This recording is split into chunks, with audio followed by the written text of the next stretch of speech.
My sister publicly humiliated me after I risked my life to save her from abuse, so I kicked her to the curb. 3 years later, she's at my doorstep, desperate for me to take her in. My parents always favored me over my little sister, and it broke my heart. I didn't even notice it until I was 9 years old. It was Christmas time, and all the gifts were neatly wrapped with ribbons and personalized tags. Except when I got to the last gift, I realized all of them were for me. "Where are Lily's?" I asked. That's when they pointed to a black bin bag. I saw tears form in Lily's eyes, but she opened it anyway. Inside was an envelope which was a list of instructions on how she could improve her grades. Well, 9-year-old me wasn't having it. "Mommy, this isn't fair. Lily deserves a real gift." "Shut the F up," she cut me off. Meanwhile, my dad started yelling at the top of his voice, "Don't tell me how I should raise my kids." But as soon as they weren't looking, I hugged her, and we spent the entire morning secretly playing with my new toys together. This set the tone for the rest of our childhood. To my parents, Lily was the definition of a disappointment. So even when she did things like forget to do her chores or accidentally sleep in on the weekend, they never let it slide. My dad would either force us all to completely ignore her for 48 hours straight, or she'd only be given dry toast to eat for the whole week. All rules which I, of course, broke when they weren't looking. So when she turned 15 and got a boyfriend, I didn't tell anyone, because I was the only one she trusted and there was no way I was breaking that. But one night she came to my door crying her eyes out, and that's when she took out an easy-at-home pregnancy stick with double lines. My mind jumped into problem-solving mode. I told her we could live with our aunt for a while, that I'd tell my parents I was the one who was pregnant. I knew she didn't understand what my plan was, but I didn't care, because she was safe, and that's all that mattered. She slept in my bed, and the next morning I woke my parents up, pinching myself to fake cry. "Mom, Dad, I'm pregnant." My dad looked like he wanted to lay hands on me, but then looked at my stomach and decided against it. "I effing told you Lily would be a bad influence on her," was the first thing my mom said. "We'll be out of your hair in a few hours. We're gonna stay with Auntie Lisa until—" "Damn right you are," my dad said. I retreated to the bedroom, and me and Lily tried to pack up our things as fast as we could before ordering an Uber. In the car when Lily cried,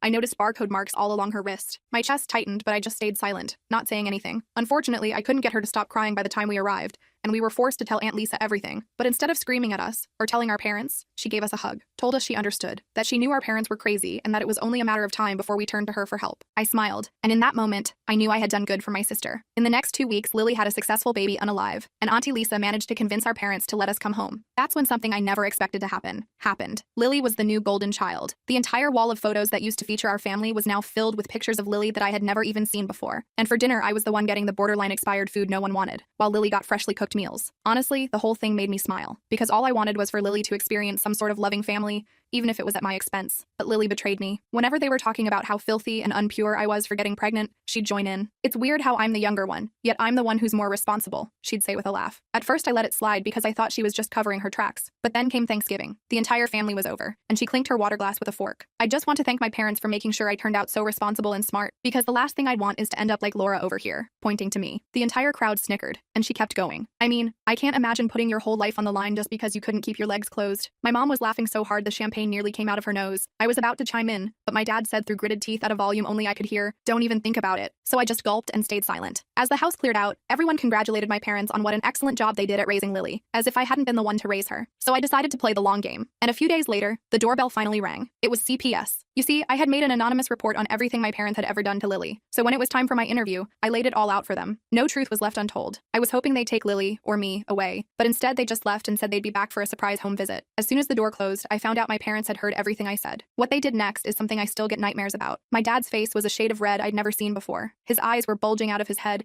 and his fists were clenched so tight his knuckles were white. My mom just stood there, completely still, her face blank in that scary way that always meant the worst was coming. I backed up against the wall, my heart pounding so hard I could feel it in my throat. "You ungrateful little bitch," my dad finally said, his voice eerily calm. That was scarier than if he'd been yelling. "After everything we've done for you." I wanted to laugh at that. Everything they'd done for me? Like what, exactly? Giving me presents while starving my sister? Treating me like the golden child while making her life hell? But I kept my mouth shut. I wasn't stupid. I didn't say anything that wasn't true. I managed to get out, my voice shaking despite my best efforts. My mom finally moved, walking toward me with slow, deliberate steps. "You've always been such a disappointment," she said, which was rich coming from her after years of telling me I was the only good thing she'd ever done. "We give you everything, and this is how you repay us?" I glanced toward the stairs, wondering if I could make a run for it, but my dad was blocking the way. Lily was nowhere to be seen, probably hiding in her room, and I couldn't blame her. "Go to your room," my dad finally said. "We'll deal with you later." I didn't need to be told twice. I bolted up the stairs, locking my bedroom door behind me even though I knew it wouldn't keep them out if they really wanted to get in. My hands were shaking so bad I could barely text Aunt Lisa. CPS came. Parents heard everything. "Help." She responded immediately. "Stay calm. Don't antagonize them. I'm coming tomorrow." Tomorrow felt like a lifetime away. I sat on my bed, listening to my parents arguing downstairs, their voices rising and falling but never quite loud enough for me to make out the words. After about an hour, I heard footsteps on the stairs and held my breath, but they passed my door and went to Lily's room instead. I pressed my ear against the wall we shared, straining to hear. "Your sister's fault," I heard my dad say. "She's always been jealous of you." I couldn't hear Lily's response, but whatever she said made my parents laugh. My stomach twisted into knots. Had she really turned on me that completely? After everything I'd done for her? I didn't sleep that night. I kept waiting for my door to burst open, for my parents to drag me out of bed, and I don't know what, but nothing happened. The house was quiet, too quiet, like the calm before a storm. In the morning, I waited until I heard my parents moving around downstairs before I ventured out of my room. I needed to pee so bad my bladder felt like it was about to explode. I made it to the bathroom and back without seeing anyone, but when I opened my bedroom door again, Lily was standing there. "What the hell is wrong with you?" she hissed, pushing past me into my room and closing the door behind her. "Why would you tell CPS all that stuff?" I stared at her, not believing what I was hearing. "Are you serious right now? After everything they did to you? They're better now," she said, not meeting my eyes. "They treat me good. You're just jealous because you're not the favorite anymore." I felt like I'd been slapped. "Jealous? I pretended to be pregnant for you. I took the fall so you wouldn't have to. And now you're acting like I'm the bad guy?" Lily's face hardened, but there was something in her eyes. Fear, maybe, or conflict. "Yeah, well, maybe I didn't ask you to do that. Maybe you just wanted to play the hero." Before I could respond, there was a knock at the front door downstairs. We both froze, listening. I heard my mom's fake cheerful voice, the one she used for company, and then Aunt Lisa's familiar tone. Relief flooded through me. "That's Aunt Lisa," I said. "She's going to help us." Lily's eyes widened in panic. "You called her? Are you crazy? Dad's going to unalive you. He's not going to do anything with Aunt Lisa here," I said, more confident than I felt. "Come on, let's go downstairs." But Lily shook her head. "I'm not going anywhere with you. You're trying to ruin everything." She stormed out of my room, leaving me standing there in shock. After everything, she was choosing them over me. I took a deep breath and headed downstairs, my legs feeling like jelly. Aunt Lisa was sitting in the living room with my parents, a cup of untouched coffee in front of her. When she saw me, relief washed over her face, but she kept her expression neutral. "Laura, honey," my mom said in that fake sweet voice. "Your aunt just stopped by to check on us. Isn't that nice?" I nodded, not trusting myself to speak. My dad was watching me like a hawk, his eyes promising consequences if I said the wrong thing. "I thought maybe the girls might want to come stay with me for a few days," Aunt Lisa said casually. "School's out for spring break, and I could use some company." "That's very kind of you," my mom said, her smile not reaching her eyes. "But we have family plans." "Actually," I said, finding my voice, "I'd really like to go with Aunt Lisa." The temperature in the room seemed to drop 10 degrees. My dad's jaw tightened, but before he could say anything, Lily came bounding down the stairs. "Aunt Lisa!" she exclaimed, all smiles and sunshine. "I didn't know you were coming over." Aunt Lisa looked between us, clearly sensing the tension. "I was just inviting you girls to stay with me for a few days." "Oh, that sounds fun," Lily said, but then she glanced at our parents. But Mom and Dad already promised to take me shopping for new clothes this weekend. I couldn't believe what I was hearing. She was choosing new clothes over getting away from this house? But then I saw the fear behind her eyes, the way she was carefully positioning herself away from our dad, and I understood. She was scared. She'd learned to survive by playing their game. "Well, maybe just Laura then," Aunt Lisa suggested, looking at me with concern. My dad cleared his throat. "Actually, Laura's grounded. She's been telling some pretty serious lies lately." Aunt Lisa's eyebrows shot up. "Is that so?" "It's not a lie," I said, my voice stronger than I expected. "Everything I told CPS was true." The room went dead silent. My mom's fake smile vanished, and my dad half rose from his chair before catching himself. "I think," Aunt Lisa said slowly, "that Laura should come with me today, just to give everyone some space to cool down." "She's not going anywhere," my dad said firmly. Aunt Lisa stood up, her full height making her almost as tall as my dad. "James, I'm not asking. I'm telling you that Laura is coming with me today." I held my breath, watching the standoff. My dad looked like he wanted to explode, but something in Aunt Lisa's eyes must have warned him off. "Fine," he finally spat. "Take her. She's nothing but trouble anyway." I ran upstairs to grab some clothes, my hands shaking with relief. As I was throwing stuff into a backpack, Lily appeared in my doorway again. "You're really leaving?" she asked, her voice small. "Come with me," I pleaded. "Aunt Lisa will protect both of us." She shook her head, tears in her eyes. "I can't. You don't understand." "Then help me understand." She glanced over her shoulder, then stepped into my room, closing the door behind her. "Dad said if I don't play along, he'll hurt you. He said he'd make it look like an accident." My blood ran cold. "What?" "That's why I've been saying all that stuff. I thought if I was mean enough to you, you'd stay away and be safe." A tear slid down her cheek. "But now you've made him really mad, and I don't know what he's going to do." I hugged her tight, feeling her thin shoulders shaking. "Come with me," I whispered again. "Please." But she pulled away, wiping her eyes. "I can't. Just go. Be safe." I finished packing in a daze, my mind racing. If what Lily said was true, my dad was even more dangerous than I thought. I needed to get her out too. But how? Downstairs, Aunt Lisa was waiting by the door, car keys in hand. My parents stood nearby, my mom's arms crossed, my dad's face still red with anger. "We'll see you soon, Laura," my mom said, the threat clear in her voice. I nodded, not trusting myself to speak. As Aunt Lisa and I walked to her car, I felt my dad's eyes burning into my back. I didn't breathe properly until we were driving away, the house disappearing behind us. "Are you okay?" Aunt Lisa asked once we were on the main road. I burst into tears, all the fear and tension of the past 24 hours pouring out of me. Between sobs, I told her everything. About the pregnancy test, about taking the blame, about how Lily had changed, and finally, what she'd just told me about our dad's threats. Aunt Lisa's knuckles were white on the steering wheel by the time I finished. "We need to get Lily out of there," she said firmly. "How?" "She won't come willingly." "I'm going to call CPS again," she said. "With what you've told me, they should be able to remove both of you immediately." But when we got to Aunt Lisa's house and she made the call, it wasn't that simple.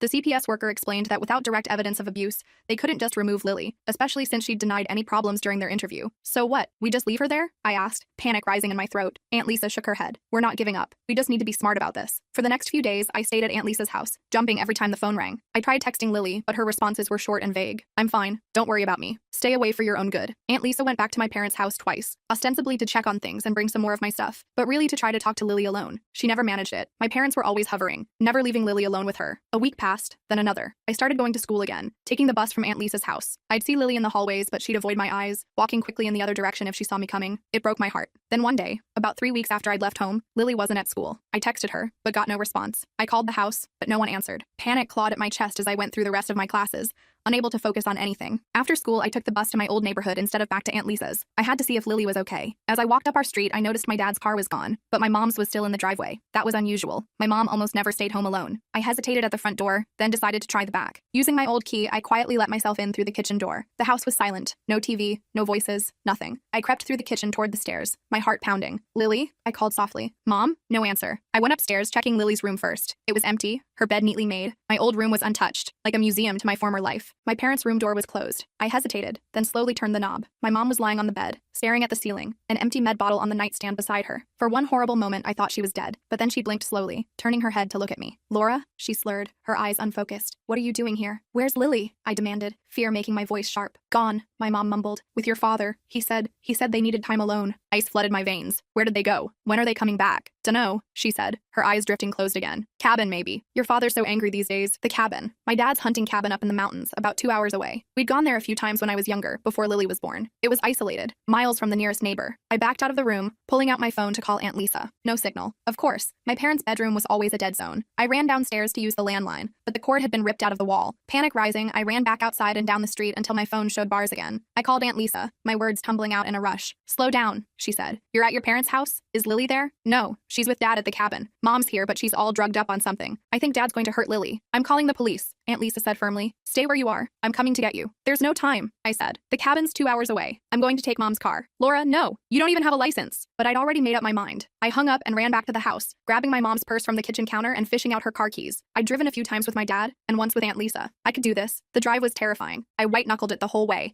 staying exactly at the speed limit, paranoid about getting pulled over. My phone kept ringing. Aunt Lisa probably. But I couldn't answer while driving. I just focused on the road, on getting to Lily. It was starting to get dark by the time I turned onto the dirt road leading to the cabin. I unalived the headlights and parked a little way down the road, not wanting to announce my arrival. My dad's truck was parked outside the cabin, confirming my worst fears. I crept closer, staying in the trees. Light spilled from the cabin windows, and I could hear my dad's voice, though not what he was saying. I circled around to the back, where I knew there was a small window into the bathroom. Standing on tiptoe, I peered inside. The cabin was just one big room with a bathroom off to the side. I could see my dad pacing back and forth, gesturing angrily. Lily was sitting on the old couch, her knees pulled up to her chest, making herself as small as possible. She didn't look hurt, but her face was pale with fear. "Ruined everything," I heard my dad saying as I strained to listen. "Your sister and her big mouth. CPS is watching us now. Do you know what that means?" Lily shook her head, not speaking. "It means we have to be more careful," he continued. "No more mistakes. No more evidence." My blood ran cold. What was he planning? I needed to get Lily out of there, but how? I wasn't strong enough to fight my dad, and I didn't have a weapon. My phone vibrated in my pocket, making me jump. I backed away from the window to check it. Multiple missed calls from Aunt Lisa and a text. "Police on their way to cabin. ETA 30 minutes. Stay away." 30 minutes. That felt like forever. What if my dad did something to Lily before then? I couldn't just wait. I crept around to the front of the cabin, trying to come up with a plan. The front door would be locked, but I remembered there was a spare key hidden under a fake rock by the porch steps. If I could get inside, maybe I could grab Lily and run before my dad caught us. I was so focused on finding the fake rock that I didn't hear the cabin door open until it was too late. My dad stepped out onto the porch, lighting a cigarette. I froze, crouched in the shadows just a few feet away. He took a long drag, then called back into the cabin. "I'm going to check the truck. Don't move." I pressed myself against the side of the cabin as he walked past, holding my breath. Once he was at the truck, rummaging in the bed for something, I made my decision. It was now or never. I darted up the porch steps and through the still open door. Lily looked up, her eyes widening in shock. "Laura,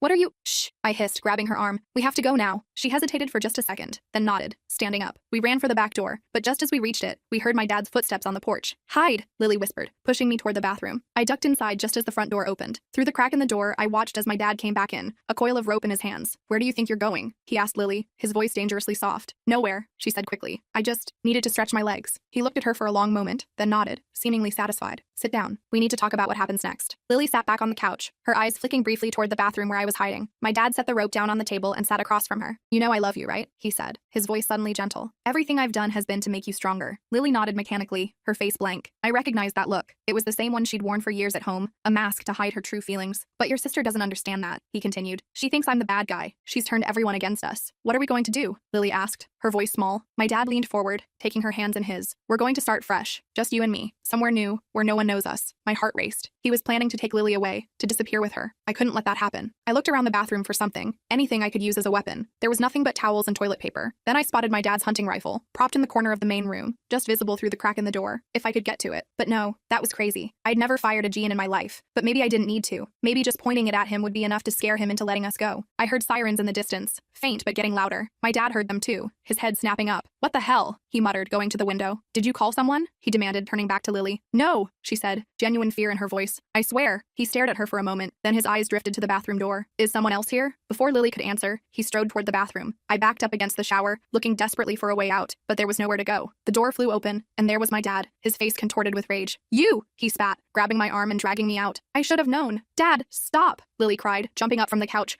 Don't hurt her! The sirens were louder now, unmistakable. My dad's grip on my arm tightened painfully. You called the cops, he said, his voice deadly quiet. After everything I've done for you. You haven't done anything for me, I said, finding my courage. All you've done is hurt Lily and make me watch. His face twisted, and for a second I thought he was going to hit me. But then Lily was there, pushing between us. It's over, Dad, she said, her voice stronger than I'd ever heard it. I'm not going anywhere with you. The look on his face was terrifying, pure, unfiltered rage. He shoved Lily aside, sending her stumbling into the table and raised his hand to strike me. I closed my eyes, bracing for the blow, but it never came. There was a loud crash, and when I opened my eyes, my dad was on the ground, and Lily was standing over him with a broken lamp in her hands, breathing hard. Let's go, she said, grabbing my hand. We ran out the front door just as police cars came skidding into the clearing, lights flashing. Aunt Lisa's car was right behind them, and she leaped out, running toward us with her arms outstretched. As the police officers rushed past us into the cabin, Aunt Lisa pulled us both into a tight hug. Are you okay? Are you hurt? We both shook our heads, too overwhelmed to speak. Over Aunt Lisa's shoulder, I watched as the officers brought my dad out in handcuffs, his face bloody from where Lily had hit him. He looked straight at us, his eyes burning with hatred. But for the first time in my life, I wasn't afraid of him. With Lily beside me and Aunt Lisa's arms around us both, I knew we were finally safe. The next few days were a complete blur. The cops took our statements right there at the cabin, asking us a million questions while I held Lily's hand so tight my knuckles turned white. She didn't let go either, not once. Aunt Lisa stayed with us the whole time, jumping in whenever the questions got too intense or when one of us started crying. I kept expecting to feel relieved or happy or something, but mostly I just felt numb, like my brain couldn't process that it was actually over, that my dad was really gone. They took him straight to jail that night. The officers told us he was being charged with child endangerment, making criminal threats, and a bunch of other stuff I can't remember now. One of the cops mentioned something about flight risk, since he'd been planning to take Lily away. When we finally got back to Aunt Lisa's house, it was like 3 a.m. We were both too wired to sleep, so we just sat on her couch drinking hot chocolate while Aunt Lisa made a million phone calls. I remember Lily looking at me with these huge eyes and saying, I can't believe you came for me, like it was surprising or something, as if I would ever leave her behind. The next morning, a social worker named Marissa came to talk to us. She had this super gentle voice and kept offering us snacks every 5 minutes. She explained that we wouldn't be going back to our parents' house, which was fine by me. I never wanted to set foot in that place again. What about our mom? Lily asked, picking at a loose thread on her sleeve. Is she in trouble too? Marissa got this careful look on her face. Your mother is currently in the hospital. She took some pills, but she's going to be okay physically. I wasn't sure how to feel about that. Part of me was still angry at her for letting everything happen, for choosing my dad over us every single time. But another part remembered how scared she always looked when he got mad, how she flinched when he raised his voice. Can Aunt Lisa be our guardian? I asked, getting straight to the point. No way was I going through the foster system or whatever. That's what we're working on, Marissa said with a smile. Your aunt has already started the paperwork. The next couple weeks were weird. We stayed with Aunt Lisa while all the legal stuff got sorted out. We had to go to the police station a few more times to answer questions. We met with this lady prosecutor who kept calling us brave young women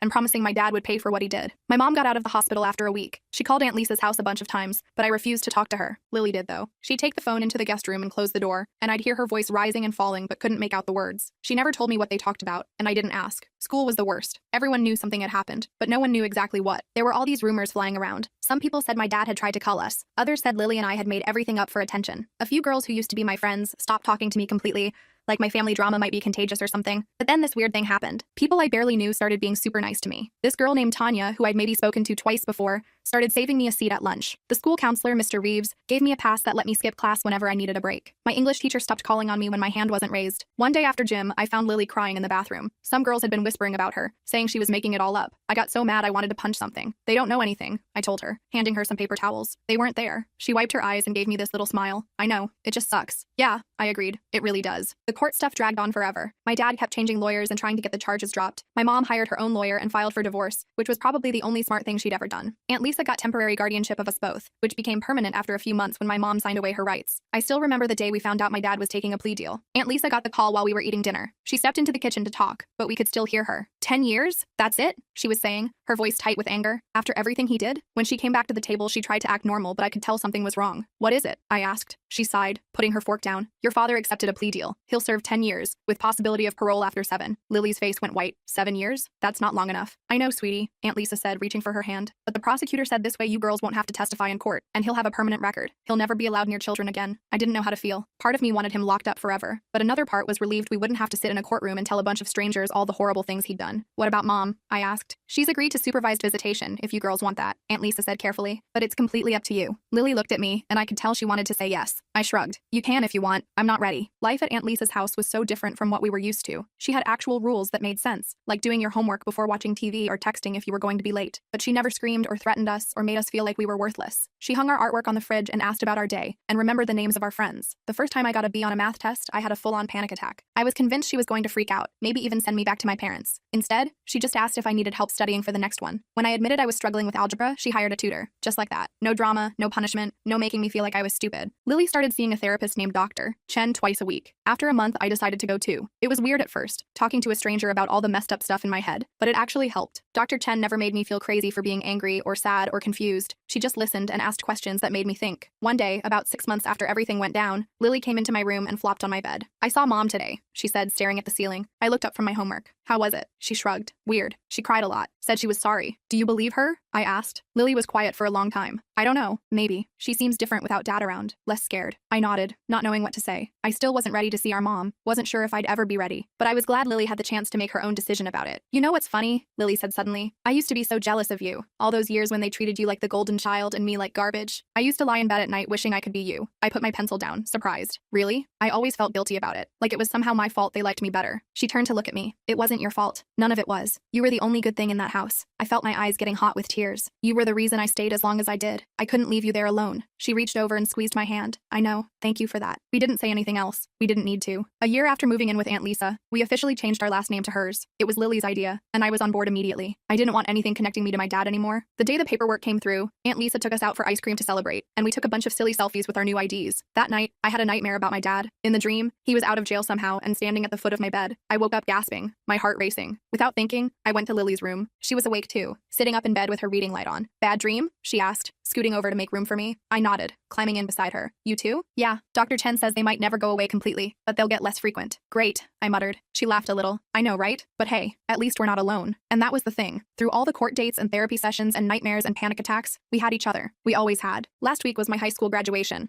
Aunt Lisa threw this huge party for me with balloons and a cake and everything. A bunch of my friends came, and even my mom was there. We're not close or anything, but we're civil now. She's been sober for almost 2 years and has a job at a department store. She brought me a gift card and an awkward hug. Lily's going to be a senior next year. She's already looking at colleges, talking about studying psychology or social work. She wants to help kids like us, she says. I'm taking a gap year to figure out what I want to do. Aunt Lisa says there's no rush, that I have my whole life ahead of me. Sometimes I think about that Christmas when I was 9, when I first realized something was wrong with our family. How I gave Lily my chemistry set when our parents weren't looking. How we played with it in secret, mixing the harmless chemicals and watching them change colors. I never could have imagined then where we'd end up, that we'd escape, that we'd be okay. Yesterday, Lily and I were helping Aunt Lisa plant flowers in her garden. The sun was out, and we were all sweaty and covered in dirt. Lily was telling some story about her friend Dakota's disastrous date, and Aunt Lisa was laughing so hard she snorted, which made us laugh even harder. And I had this moment where I just stopped and looked at them, at my sister and my aunt, at my family, my real family, and I thought, we made it. Against all odds, we actually made it.